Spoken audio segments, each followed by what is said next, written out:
We just sailed upwind for 5 days and 4 nights to get to the Tuamotus archipelago. The Tuamotus in French Polynesia are a favorite amongst sailors because they offer some of the most pristine and isolated islands in the world. We just anchored in the Roroya atoll, and it wouldn't take us long to find out what the hype is all about.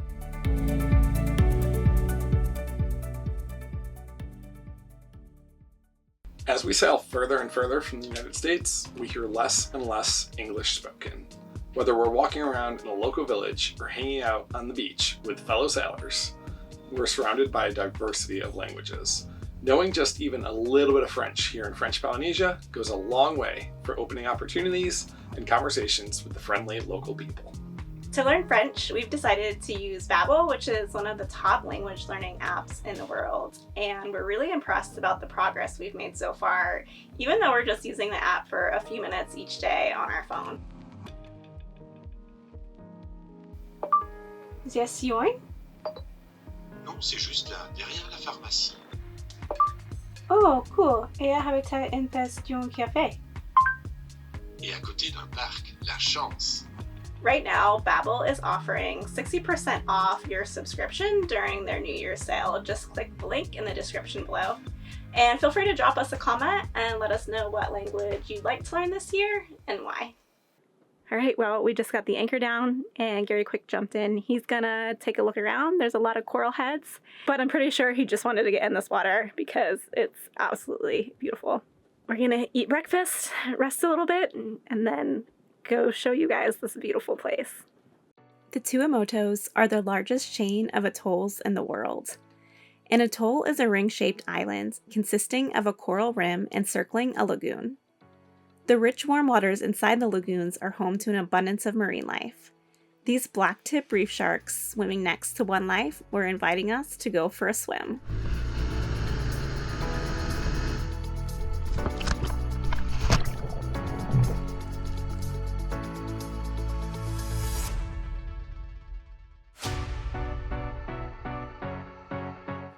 Our minds were absolutely blown by the diversity of life and all the new species we were seeing for the very first time.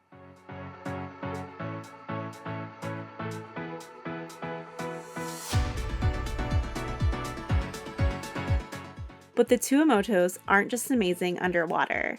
There's also pristine tropical islands to explore and bask in the warm, shallow water.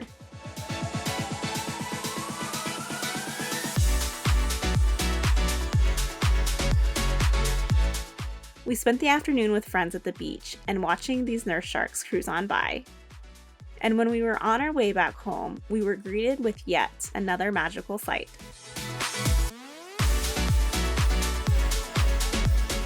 These manta rays were cruising around at sunset and were not camera shy at all.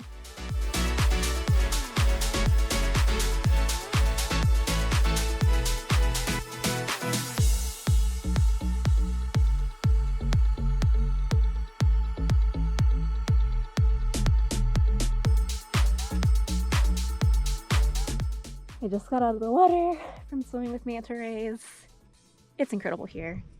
Honestly, we were just coming back in our dinghy. It's almost sunset. We were just having some sundowners on the beach. And we came across the manta rays. And luckily we had our snorkel and fins in there. Yeah, the one was giant. So there were two. One was giant and one was a bit smaller. Anyway, very cool.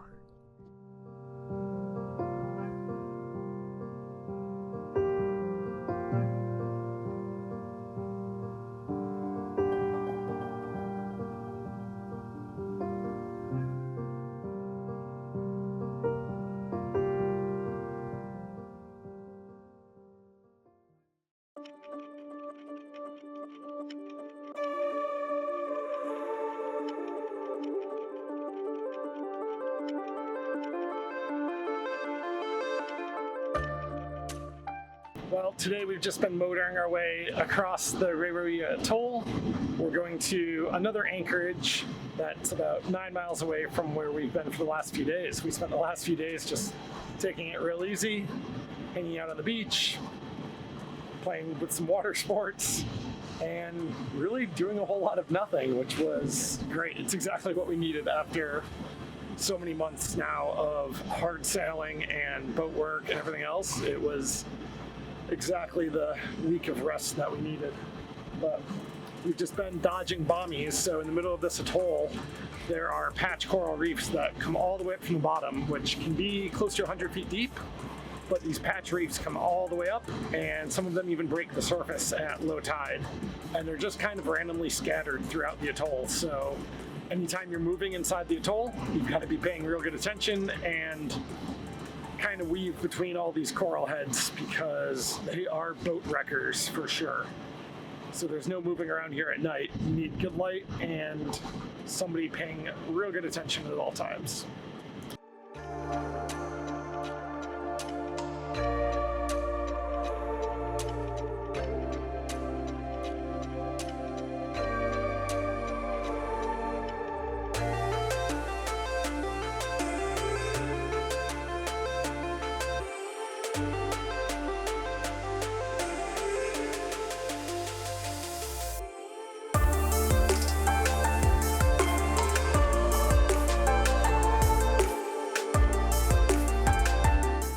We just arrived in our next anchorage in Aurora, and we're gonna head to the beach. Gary's gonna take his kiteboard stuff, hopefully practice flying of just the kite. He's just learning, so trying to take it baby steps at a time. And I'm just gonna go explore this clear water because it's beautiful here.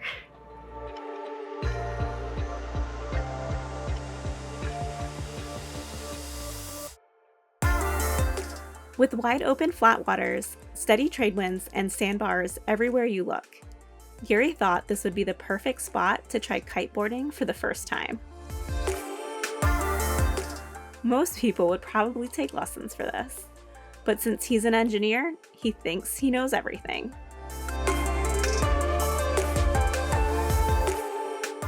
At first, he just practiced flying the kite from the beach. But it wasn't long before he took off and had me chasing him around in the dinghy.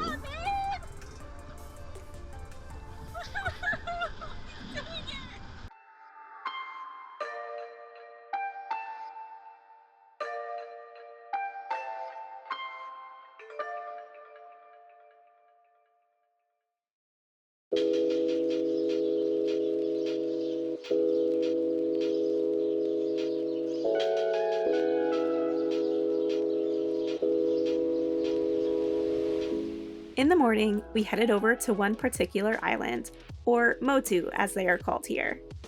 Although it looks like all the others, this particular island has some very unique history. Oh my gosh! Isn't that crazy? They each have their own little nest that was in.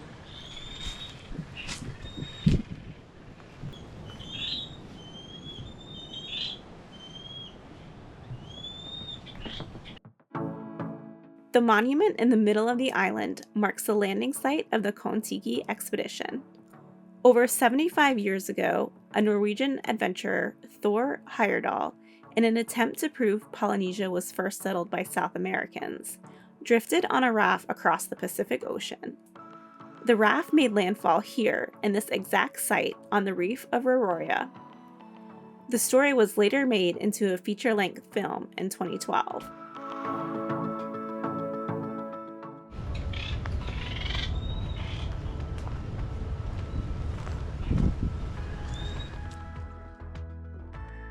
Although nothing remains today except for the monument, it was still very inspiring to step foot on this historic site.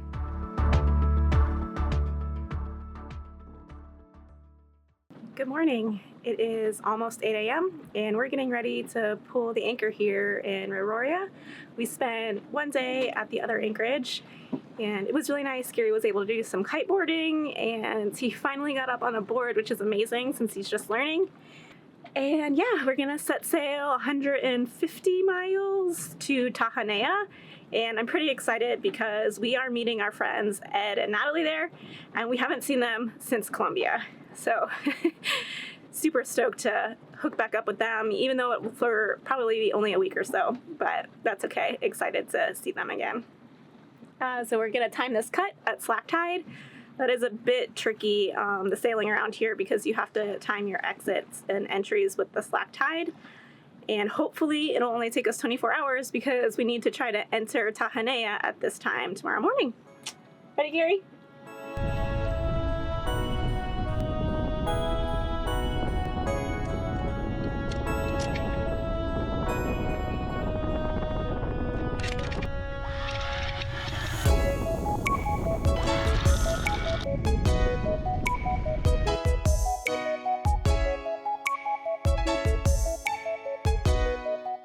We try to time the passes at slack tide, when there will be no current flowing in or out through the cut and the coral reef. Unfortunately, each day this is somewhat unpredictable, because it is impacted not just by the tides of the moon, but also by the wind direction, the swell, and the underwater geography. In this case, we had about 3 knots of current against us, and 1 to 2 foot standing waves. This was totally manageable for one life, but these passes can get far, far worse if the timing and weather align against you.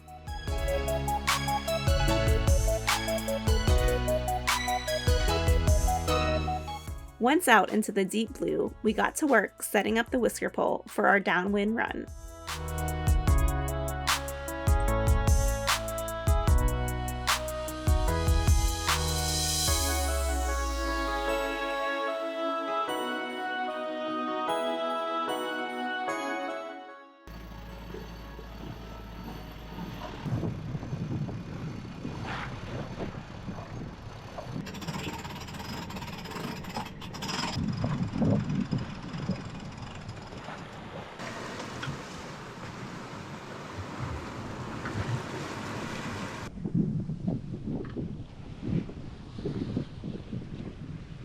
And we're off. So we made it through the cut with no issues. We saw a current of about 3.5 knots. And we just deployed our pole and we are headed downwind. So we have 138 miles, but it'll probably be closer to around 150 because there's some atolls that we have to avoid. So we'll be doing a little bit of maneuvering around those. And we're rolling back and forth. The joys of downwind sailing.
Sailing today has been pretty good. It's a bit rolly, but not too bad. And the water was so blue today. It's beautiful, but there's another sunset upon us. So we're gonna get ready for night watches soon.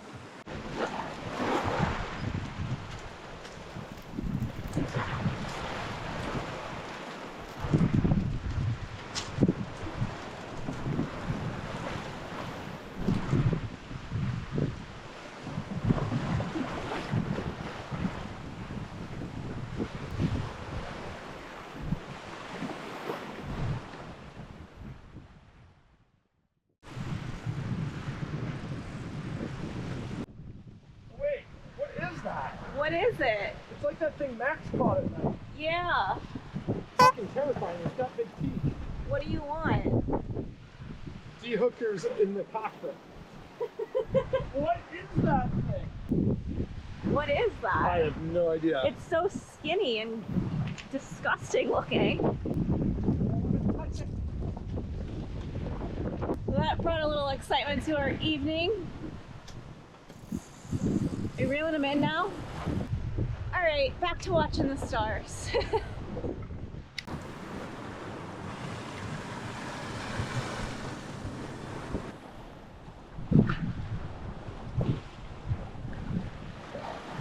Morning, Gary. Good morning. 6 a.m. Fishing lines are out. We have 16 miles to the cut, so we should be there in about 3 hours. And hopefully we time it right at slack tide. Then we have to motor through the anchorage, or through the lagoon to the anchorage, and hopefully our friends will be there. We had a pretty good night, but around midnight we took down the pole so we could point a little bit more to where we were headed, and the roll eased up a bit for us. And this morning we have a beautiful sunrise and there's a rainbow up ahead, so I think that means it's going to be a good day.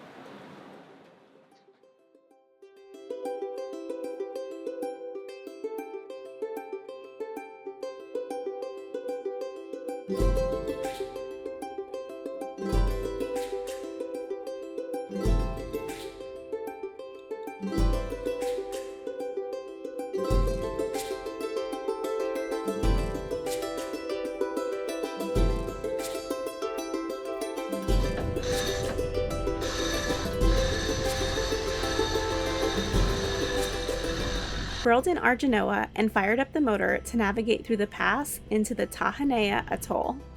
Our timing was perfect and our entrance was uneventful. But to make it to the windward side of the lagoon for a calm anchorage, we had a few miles of bashing into the wind and short, choppy waves.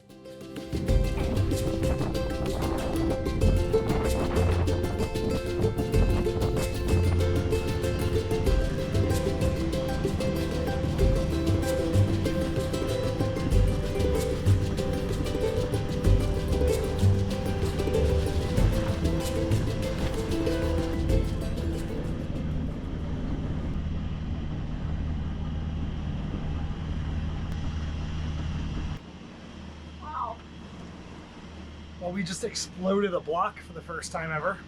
Woo. Our sheet block on the staysail, the becket exploded.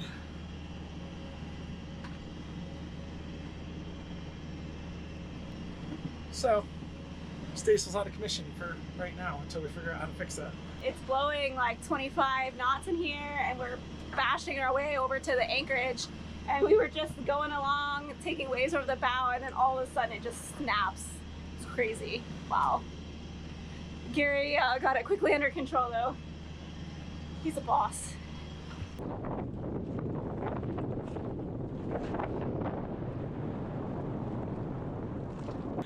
Anchoring here inside these atolls can be pretty tricky.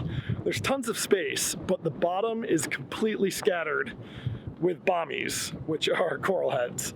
And there's sand between them to drop the anchor in, but you've got to be real careful with the chain that you don't end up wrapped around a bommie. So Brick's in the water now, swimming around, checking all the depths, making sure that none of them come up too close to the surface. And then she's also checking where our chain's laying, and if we need to, we'll get out some fenders and tie them to our chain to float our chain up above the bommies. Oh, we didn't have the cameras rolling when it happened, but we had our first rig block explosion failure. It sounded like a gunshot going off. This block here for our staysail sheet that rides on this track, there's a becket on it. This part that sticks off here is called the becket, and the sheet goes to a block on the clew of the sail and then back to this becket, and that gives us a 2-to-1 on that sheet. And the part of the block with the becket just exploded. It was under a lot of load. We had the sails sheeted in really tight, and we were sailing into about 25 knots apparent wind with it. So we're lucky it happened here in the lagoon and not offshore at night in a 40-knot squall. So we'll count our blessings for that. But I think I'm gonna have to take this block off because I don't have a spare block with the becket, and we'll take the block from the sail, put it here, and we'll just go to a 1-to-1 sheet.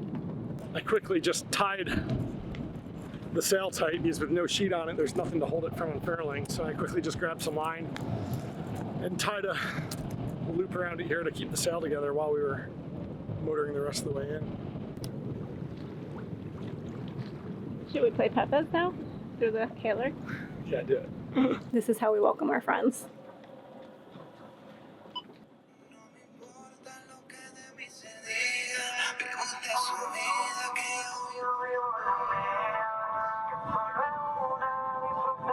We feel comfortable in the spot we're in, so we're gonna head over to our friends, say hello, and then go chill on the beach for a while. Overnight sails are always tough because it's just one night and you don't really get much sleep. You don't get into a routine of anything, so we're pretty tired, but this beach is beautiful and it's a perfect place to go and relax.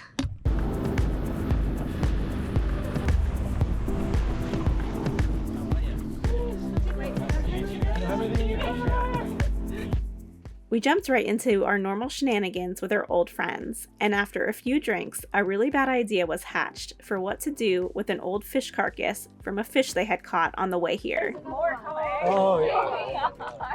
Yeah, I'm real excited. We went in straight off that. What? Look at that. Holy shit. Oh my god. What's wrong with you? Animals minus. Get ready for the Coco Locos. We ended the day with rum-filled coconuts on the beach, feeling so grateful to be with such good friends and absolute paradise.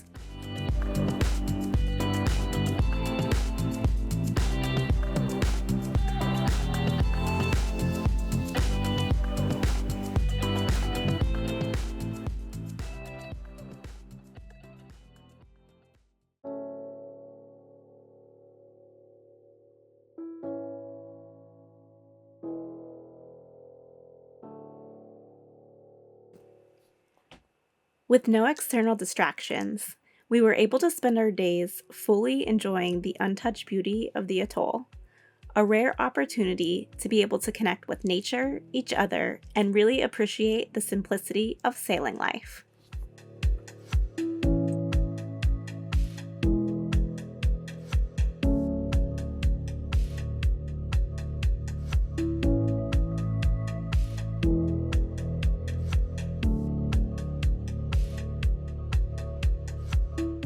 We're just having a little sunset beach fire tonight. We found this really beautiful spot here in Tahaa. There aren't that many sandy beaches here. A lot of the beaches are coral, but this one has super nice sand. So we're gonna get the fire going and have some sundowners and just relax and enjoy this incredible place that we're at.